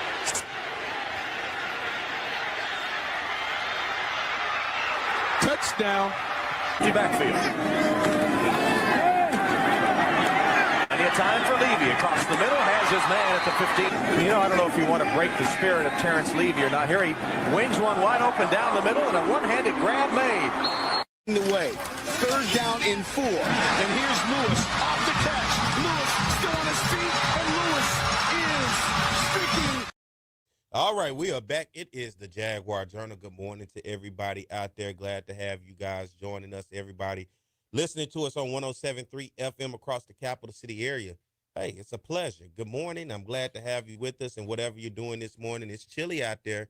Hope you're staying warm. Get you some hot chocolate, some coffee, cappuccino, whatever it is, or the other stuff, if that's what you like, to get you going this morning. Championship Saturday, Southern versus Jackson State. Good morning to everybody watching via our YouTube channel. Good to have you guys. Comment section always rolling as normal, and hit the subscribe button, man. Our subscribers are going up. My man Mike has been doing a good job behind the scenes, incorporating the extra videos. So, you know, through different segments of our 2-hour show, he's now chopping up segments where you can go directly to those segments and those videos and get a chance to listen to them if you don't want to listen to the full 2 hours. And I understand some people may not want to listen to Perry White's voice for 2 hours, and that's okay. But for those of you that do, good morning. I thank you and I love you. Hey, shout out to everybody on our Facebook. Good to have you guys as well. Hit the like and follow button. And if you see on the screen, everybody out there, my birthday is on Tuesday, December the 10th. Yeah, Sagittarius, baby. I'll be whatever age you want me to be. But my birthday is December the 10th. So I posted my Cash App on there. It's $P White 1210. If you're out there and you're listening, $P White PWHITE 1210. If you want to buy me a drink or some breakfast or something, why not? I'll accept it. I'm okay with it. It's all love. P White, $P White 1210. That's my Cash App. If you guys want to buy me a drink or some breakfast or something for my birthday, December the 10th, I would surely appreciate that, man. Hey, I appreciate you guys already for what you do, even without that, because I tell you each and every Saturday when I get on here, man, I don't think nobody be listening, but you guys, when I'm out and about, I get stopped, I get asked, I get talked to. I listen to you every Saturday, Perry. The kids get up and listen to you every Saturday, man. And listen, I'm appreciative of that. I'm thankful, and I love you guys for that because I don't think I missed a Saturday probably in 6 years, 7 years. And even on a Saturday, if it ain't much to talk about, I'll find something on here for you guys to talk about. But, man, I always tell you, appreciate you and love you for just what you guys do and supporting. And I can tell the support, especially with the YouTube channel, the subscribers are steady going up. The viewership is steady going up. Even on our Facebook, the viewership is going up and the page likes are going up. So obviously we're doing something right. We're not headed backwards or we're not being stagnant. We're headed upward and onward. And I appreciate you guys because, listen, all we're trying to do is continuously grow our audience and a base.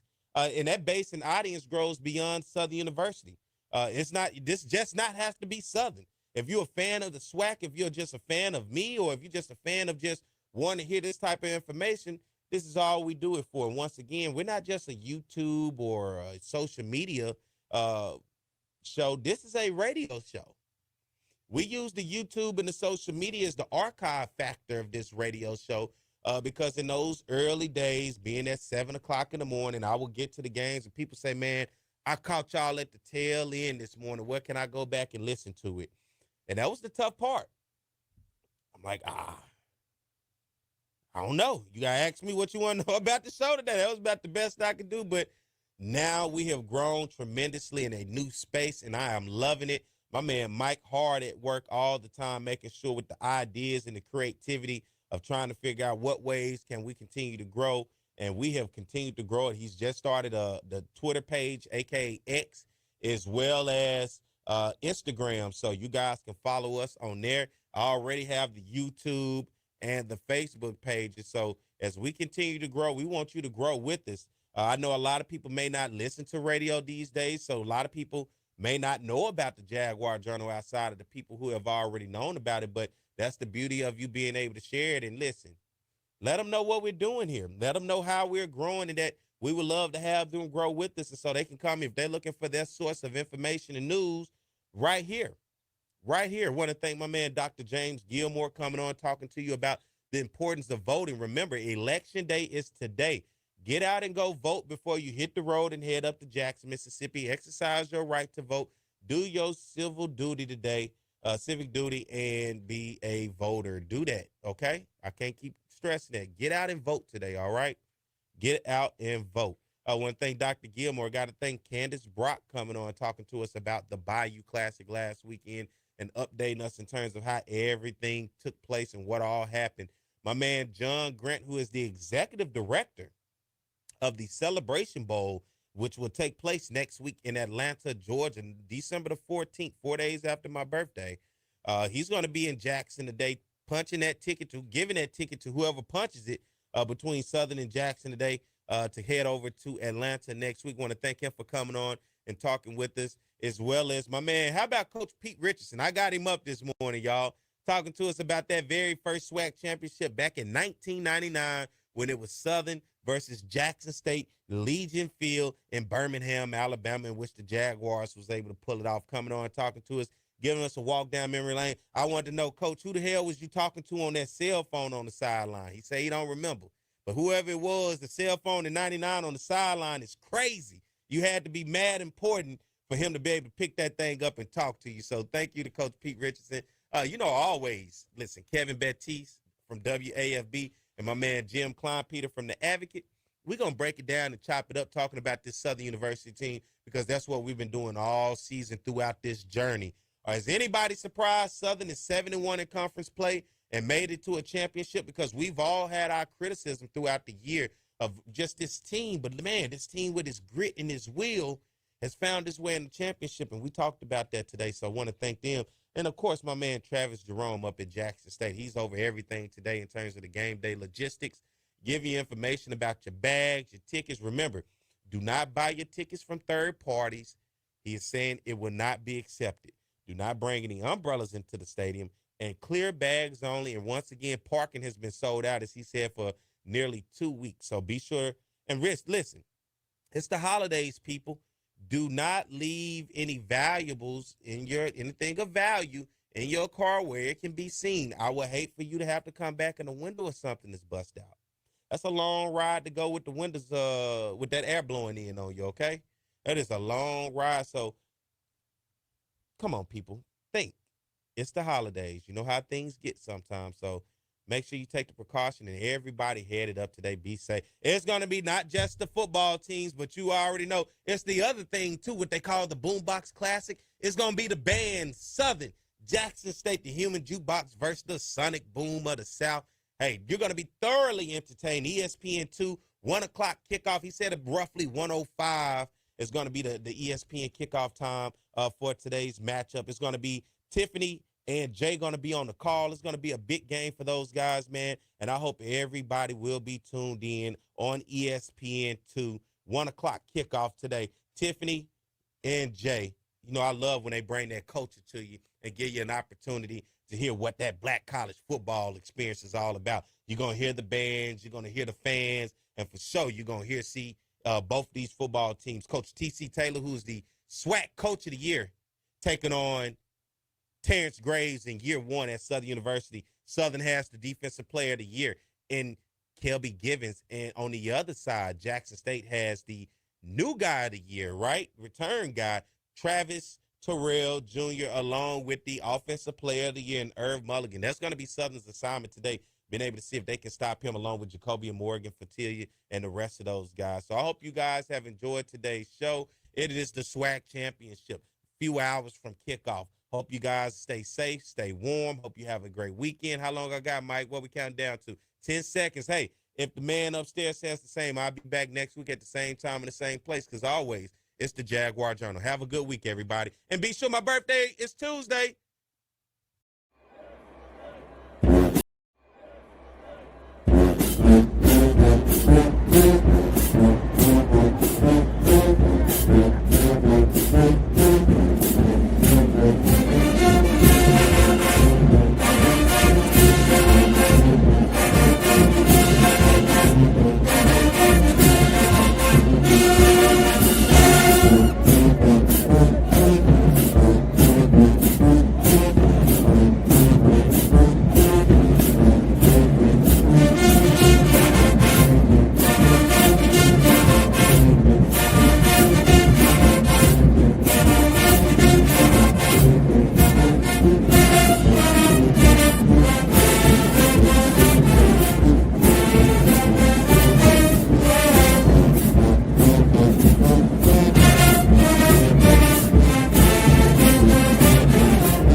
What's going on, everybody? I am Perry White. I'm the host of the Jaguar Journal. I want to make sure that you guys tune in live each and every Saturday morning from 7 a.m. to 9 a.m. on 107.3 FM. We also have our affiliates in Alexandria, Louisiana, as well as down in New Orleans. And if you're not able to catch us on radio live, you can subscribe to our YouTube channel as well as follow us on Facebook. It's the Jaguar Journal.